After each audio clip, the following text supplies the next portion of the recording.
Hindi ko lubos maisip na ginagawa natin to ngayon. Saad ni Bea habang inaayos ang suot na wig. Tumahimik ka na dyan, Bea. Hindi na ba ako halata sa suot at itsura ko? Marahan itong itinaas ang kilay na pinintahan niya para magmukhang makapal. Ang ngipin na kulay pula na kunway kumakain ng nganga. Ang katawan na nabalutan ng makakapal na tela para magmukhang mataba. At ang wig na kahit papaano'y bumagay sa kanya. Kahit anak mo, Sofia, hindi mag-iisip na ikaw yan. Kung hindi lang talaga kita mahal, hindi ako papayag na gawin natin to. Nakakaloka. Hindi naman gaanong nag-ayos si Bea, lalo na't hindi naman ito kakilala ni Nadine. Here they are. Ani ni Sofia nang mamataan ng 2 tao na naglalakad papasok sa hotel. Mabilis na tumayo si Sofia at pumesto sa information desk. Yes, ma'am. What can we do for you? Hanang babaeng tila na ilang sa itsura niya. Magkano ba ang isang gabi sa room niyo dito? Ho? Ano kasi, ma'am? Dito ka na nga, Lani. Magpalit nga tayo ng customer. Nakakainis talaga yung guard na yan. Sabi nang wag magpapasok ng iniwan ito ng babae. Gusto sanang sumbatan ni Sofia ang receptionist dahil sa napakasamang ugali nito. Pero pinigilan niya ang sarili nang makitang nasa tabi na niya si Nadine at ang lalaking kasama nito. Room for 2, miss? Ani ni Nadine. Darling, it's so beautiful here. We'll enjoy the whole night together. At saka ikinawit ang braso sa leeg ng lalaki. Saka ito hinalikan. Ni hindi nito naisip na maraming taong nakapaligid sa kanila. Ma'am, here's the key, room 327. Sasamahan na po kayo ng aming bagger.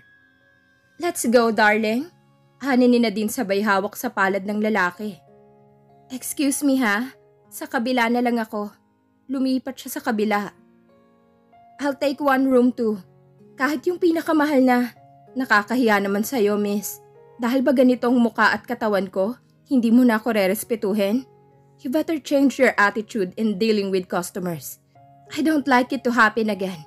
Dahil kung akong boss mo, I'll fire you right away. Nanggagalaiting wika ni Sofia at iniabot ang credit card. I'm sorry, ma'am. I am really sorry. Nanginginig pang wika ng babae. You should be. Here's your key, ma'am. Room 328. Again, humihingi po ako ng tawad sa ginawa ko. Apology accepted. Tsaka tumalikod na. Naglakad na siya palapit sa pinsan. What? Did you capture what had happened? Nag-thumbs up pa sila ni Bea. Kanina ko pa gustong mahiga, Sofia. Anong room tayo? 328. Isang silid lang ang pagitan natin sa kanila. I'll get this. At binuhat ng maleta ni Sofia. Kung makapag-empake ka, para tayong 1 buwan dito. Don't talk, Sofia. Kasalanan mo kasi to eh. Napangiti naman ng dalaga. Fine. Habang pinapanood ni Sofia ang video ay gusto niyang magtatalon sa tuwa. Pwedeng-pwede na niyang i-blackmail si Nadine. Ikaw ba talaga'y handa sa mga plano mo, Sofia? Paano naman si Mr. Del Franco? Paano yung bata? Tanong ni Bea habang palabas ng banyo at makita ang ngiti ni Sofia habang hawak ang videocam. Napalis naman ang ngiti ni Sofia. Hindi ko na problema yun, Bea. Hindi kasali yun sa plano ko. Isa pa, siya ang unang sumira ng buhay namin, ng anak ko, Bea. Sana natutunan din akong mahalin ni Dominic. Kung hindi lang niya ako pinagbintangang masamang tao. At sana lumaking may amang anak ko. Bitter? Binato niya ito ng unan. Tumahimik ka dyan. Move on, Sofia. Wala nang katapusan ng paghihiganti mo. Look at you now. Hindi ko alam kung nasa tama pa yung pag-iisip mo. Ipaliwanag mo, Aber. Hoy, nung isang araw pinangangalandakan mong nobyo mo si Chris. At ngayon naman ay narito tayo nag-aabang ng kalokohan ng asawa ng lalaking minahal mo at ama ng anak mo. Fine. Ginagawa ko lang naman to para malinis ang pangalan ko, Bea. Kung gusto mo talagang malinis ang pangalan mo, bakit hindi yung doktor na nag-examine ang puntahan mo? Siguro naman ay buhay pa yun at hindi pa retirado. Hindi yung nandito tayo. Natahimik bigla si Sofia. Oh, natahimik ka na dyan. Mabilis na tumayo si Sofia at niyakap ang pinsan. You're an angel, Bea. You really are. Pero hindi pa rin naman sayang ang pagpunta natin dito. Itinaas ang videocam. Hindi ko alam kung saan pupulutin ng babaeng yan oras na makita ni Dominic ang laman nito. Patutunayan ko sa kanya kung sino sa amin ang manluloko. Doktora Clarica Maniebo, ani ni Sophia nang makapasok na sa loob ng klinik ng OB-GYN. Yes, ako nga. Come in. Anito, ilang buwan ka nang delayed. Actually, doktora, hindi ako narito para magpa-check up. I came here to ask you something. Kung natatandaan niyo po yung nangyaring pagkasakit ni Miss Nadine Vasquez del Franco 7 years ago. Natigilan ng doktora. I don't remember already. Isa pa, hindi lang akong OB-GYN rito. Napakarami namin, iha. Nagkunwaring maraming ginagawa. Please, huwag niyo na pong pagtakpan si Mrs. De Franco. Gusto ko lamang pong malinis ang pangalan ko, doktora, dahil akong pinaratangan nilang may ginawang kasalanan sa kanya.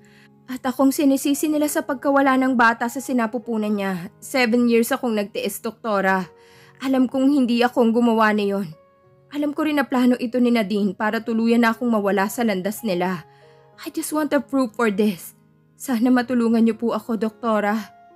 Lalo lamang natahimik ang babae. Maya-maya'y tumayo ito at binuksan ng drawer. May inilabas itong brown envelope at iniabot dito.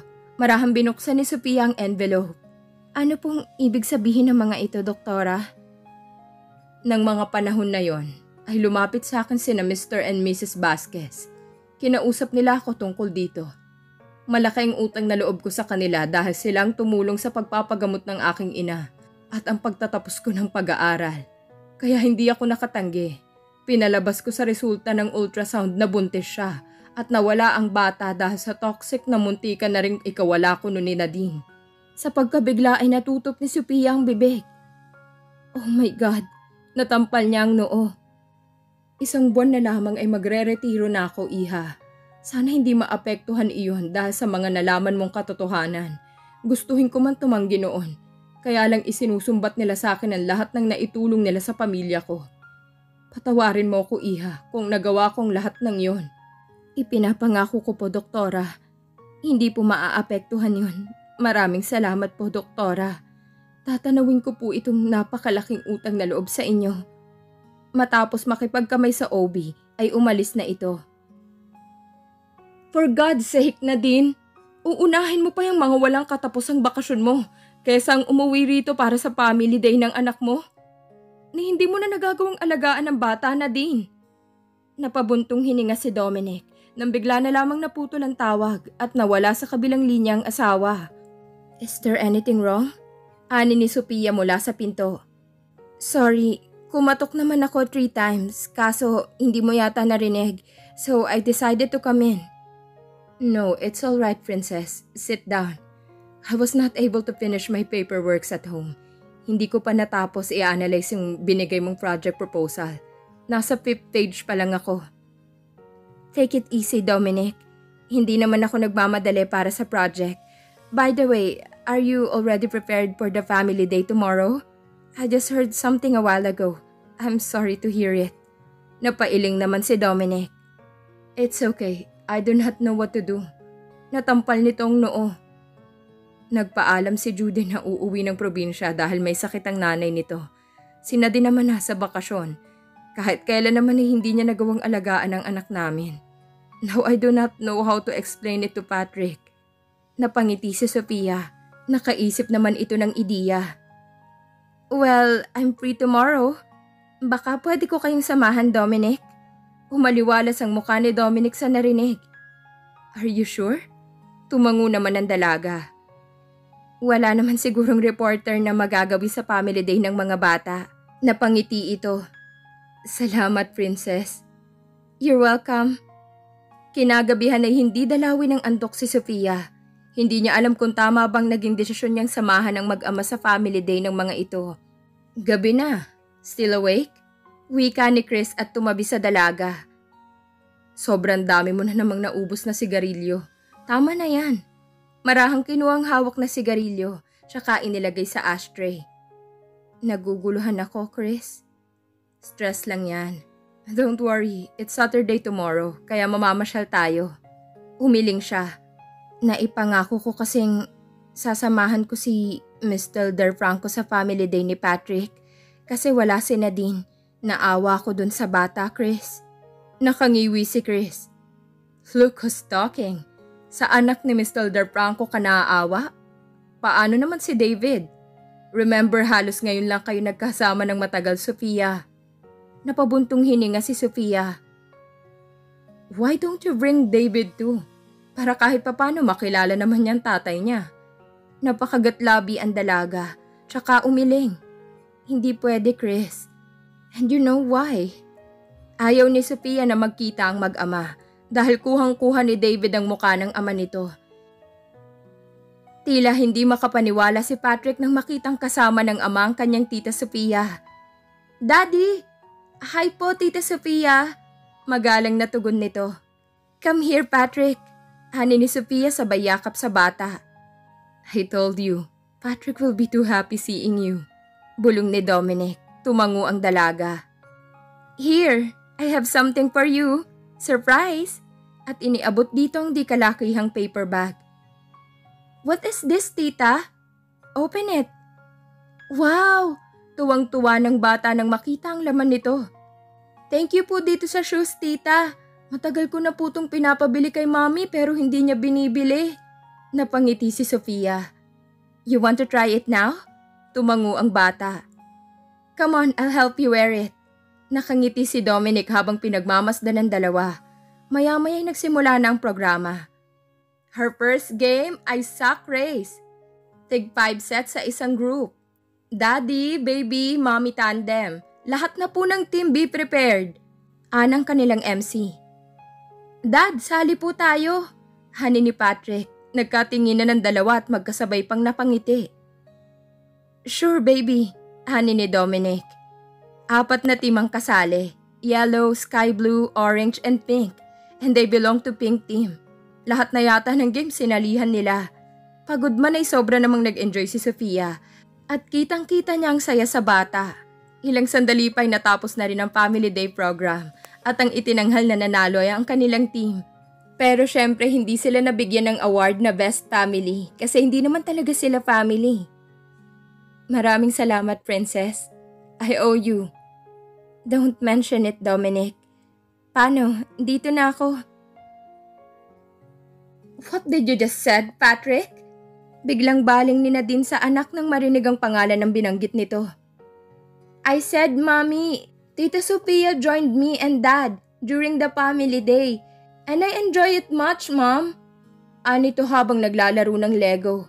Sa isang iglap ay galit na hinawakan ng mahigpit ang braso ng bata. Don't you dare call her tita. Alam mo bang babae siya ng dad mo? Sigaw niya dito.